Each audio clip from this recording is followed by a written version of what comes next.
tender, hot and spicy, with a steamy look. It was passed on down by my mother, sweet.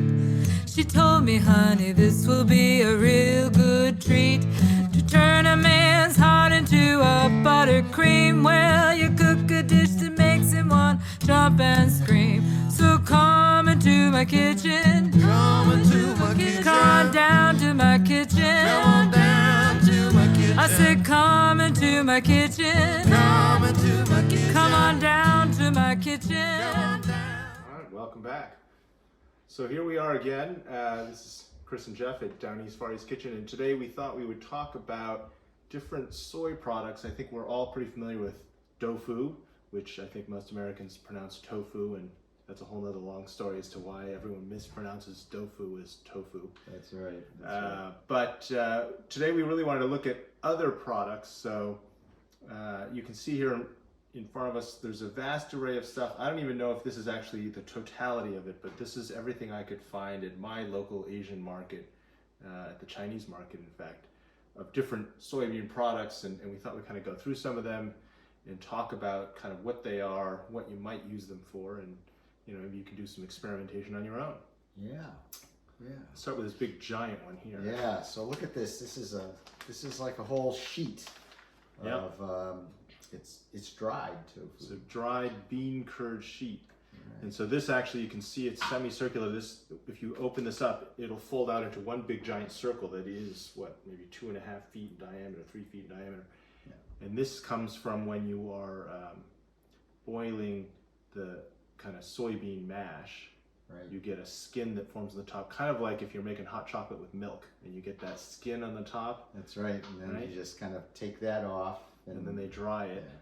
Yeah. And so this is actually a pretty high protein product. So it's a great thing you can use to wrap other stuff up in them. You can rehydrate them. So if you take one of these sheets, this is actually I think like 6 sheets in here or something like that, and get a big pan, you obviously need a really big one, and just put it in a little water for a little bit. It'll go from this kind of somewhat translucent yellow to a more solid white, pale yellow color. Right, you'll get a little thickness. Get a little bit of thickness, although what I have found is for the bean curd sheets, when we rehydrate them, they actually get really delicate and difficult to roll. And most preparations tend to either braise them or deep fry them, steam them, and they're going to rehydrate in that process anyway, or crisp up if they're being fried. So you don't really have to do that because they are pliable enough. Right. And so it comes in other sheet forms as well. Right, and so then there's these, which you can see actually in this particular package. These sheets, and you can hear this. This is a whole bunch of sheets in here, but they've all, in the shipping, probably from China to the United States, they got crushed. And they always tend to get crushed, although I've seen other folks on YouTube who seem to get packages where they're not already crushed up and they're able to pull out one thin sheet, rehydrate it, and then wrap things with it. I've never had that kind of luck. Right. So you crumble these up and put them in what? So I crumble these up. I put them into juk or congee, or sometimes into a soup, because it really does break up into very soft, thin little bits, and so it just adds a little bit of a silkiness. Yeah. But it's also throwing a lot of protein again into the food. And as usual, it'll absorb the flavors of whatever sauce you take on whatever you've got there. And then this is another sheet, slightly different. So this is not. This one is bean curd sheet. So they all have the same English names, but they're really not the same thing. These ones are actually made not by just taking the skin off the top of like the boiling mash, but they literally take kind of ground up and boiling soybean product and pour it onto a thin layer onto like fabric, kind of like if you've seen people make paper. Yeah, right? That's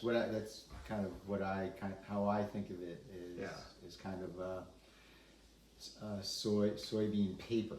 Right. And then so this tends to have a little bit more thickness to it. Yeah, and I think they do heat it as well. Yeah, right. And if you can find this fresh, it's actually, it'll be, maybe a 1/16 to an 1/8 of an inch thick. And you can literally hold it like a dishcloth. I mean, it's got that much strength to it, and it's got its own kind of ways of using it. In this version here, you can't really see it. I'll pull one of these things out. This is some of these sheets that were then already sliced. And so one of the common ways of preparing this is to roll it up and slice it into noodles and serve them as noodles. So if you're on like a low carb diet, this is protein, not starch, right? So you're basically just eating protein noodles as opposed to starch noodles, very low carb, high protein. And gluten-free. And gluten-free, right. So another great alternative. So you can find these already packaged up and sliced, or you can find these. And again, this one you'll usually find in the freezer section as well. In fact, you can see on this bag it says keep frozen, and of course it's sitting here on the countertop, not frozen. We're going to make something out of it soon enough. A lot. But these are dried, and so you can find these in a dry pack, and so they're just on the shelf. Yeah. This is in the freezer. This is in the freezer. These are also just dried. Right. Then these bean curd sticks, these are also this same thin sheet, but when they pull them off of the thing, instead of draping them and laying them out flat, they kind of bunch them up and hang it over a rod. So these actually do need to be rehydrated. They take a long time, hours to rehydrate. So I've got a bunch of them here, and you can even see, I think, Yeah, they're kind of chewy when you. they're definitely chewy. This piece here is one of the long pieces. You can see where there's this thinner part right here. This is where it was hanging on the rod to dry. And what you'll find when you rehydrate it is this part here is actually the last part to finally rehydrate. So sometimes you'll see some people who cut it off at about here after a couple hours, because this is already rehydrated, and then they'll continue to soak this piece because it's so bunched up. And usually what I've seen, they use it, they cut it up into bite-sized pieces. Right. In fact, we use this to make, remember that Jennifer's salad, as we call it, right? And so we made a video on that before during our cold foods episode. But you can also stir fry this, Hot pot. deep fried, hot pot. Yeah. And because it's got all these wrinkles and craggly things, anything with sauce, it holds on to sauce or any kind of a liquid base, it's going to soak that up. Yeah. So that's great. And we've got these in different sizes as well. We've got Right. So dried bean curd roll, as it's called, and so these are obviously much thinner, smaller. These actually soak or rehydrate if you soak these in water or broth really pretty quick. Yeah. So where these take hours, these take minutes. Right. Right. And then the knots. Bean curd knots. So these are basically these tied into a simple knot, Right. but that gives it a little bit more chewiness because it's a solid piece. And I've actually seen a lot of folks who will use this if you soak them in like chicken broth, especially a concentrate chicken broth, and add some more kind of traditional chicken flavors and call it fake chicken. There we go. Right, because it does have that chew to it. Yeah. So bean curd knots are great. So these also rehydrate, that you can soak those in broth or water in 10 minutes or something, and they're good. Well, and the hotter the broth, the faster. Faster it goes, right? Absolutely. Just like with the other dried things like mushrooms. Right. So here's another dried one. So this is actually a Japanese product. This is freeze dried or completely dehydrated. So you can kind of see these are actually blocks of tofu. So like the tofu. They're like styrofoam. Yeah. So like the blocks that you usually see in the grocery store, where you get one big block in those little tubs. It's basically what one of these is, except it's been completely freeze dried and dehydrated. So you have to soak this. I would soak it more gently. Yeah. And you can get. So these are, I usually have some of these at home just in case, because of course they don't spoil. And so if I'm out of tofu and I'm not, maybe the dead of winter and I'm just not driving out in the middle of a snowstorm, at least I have some tofu hanging around. Yeah. Well, these are just a note. I mean, one of the other things I do is I am a main guide, and having these kinds of things that are dried and lightweight. Yep. And then you can rehydrate on the hike. On the hike. Yep. Awesome. What else do we have here? So, well, we have some that's not dried at all, but it's been pressed. Yep.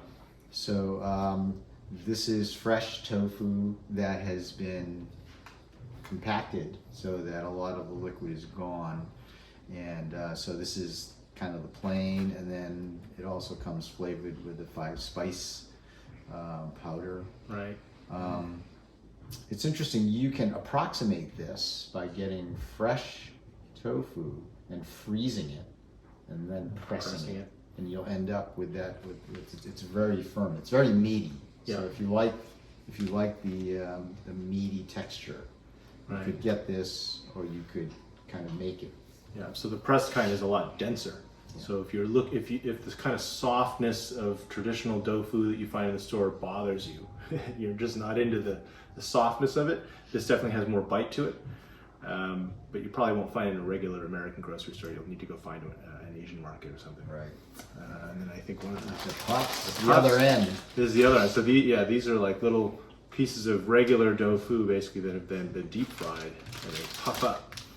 So these are good in like soups. Yeah. You can put them in stir fries too, hot pot. And so they're kind of like tofu donuts in a way, except they're not sweet. But Yeah. Or you can actually crisp them up in a little bit of oil, Yeah. and they'll be like croutons. okay, So they'd be gluten-free croutons in your Right. soup. And in fact, I bought these puffs, but in circles, so they were like little spheres, about golf ball size.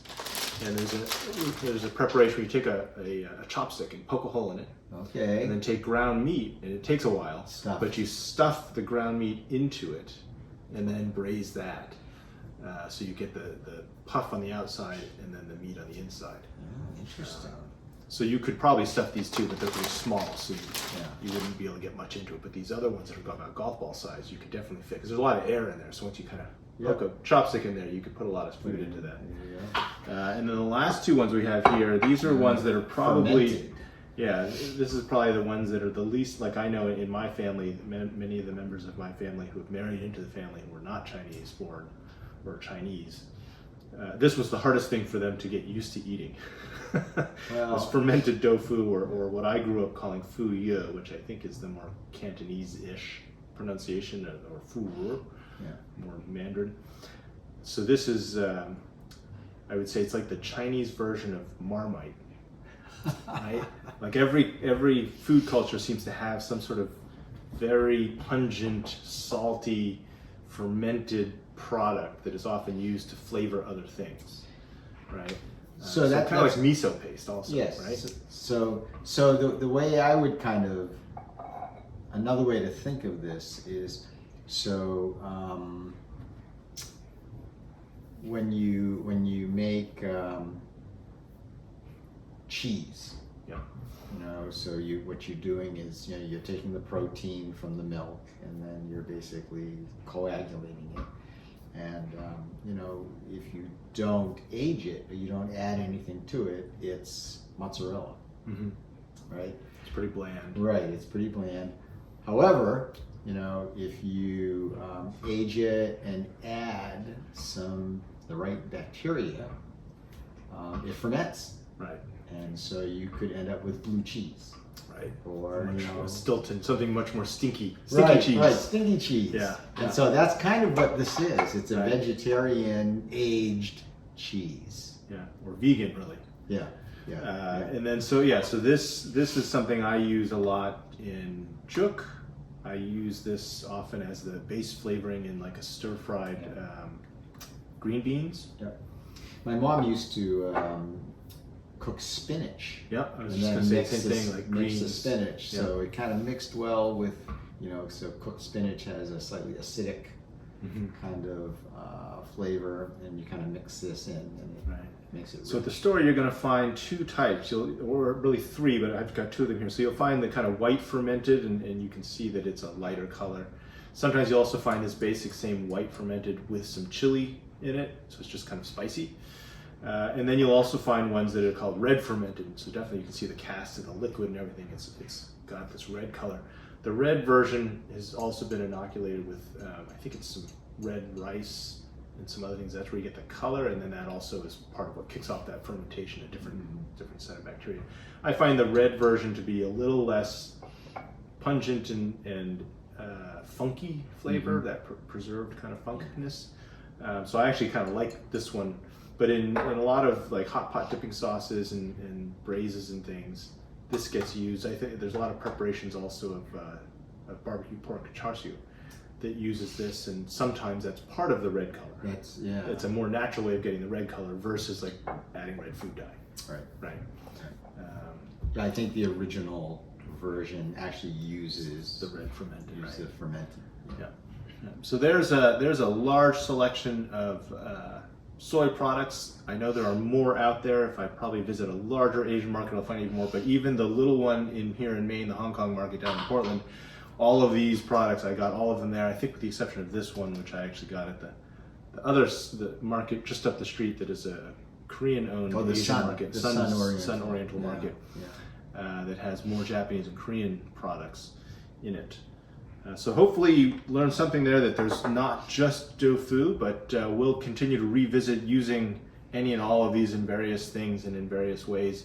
But we have done something with the bean curd sticks in the past. And I know we talked a little bit about soy puffs when we were doing hot pot.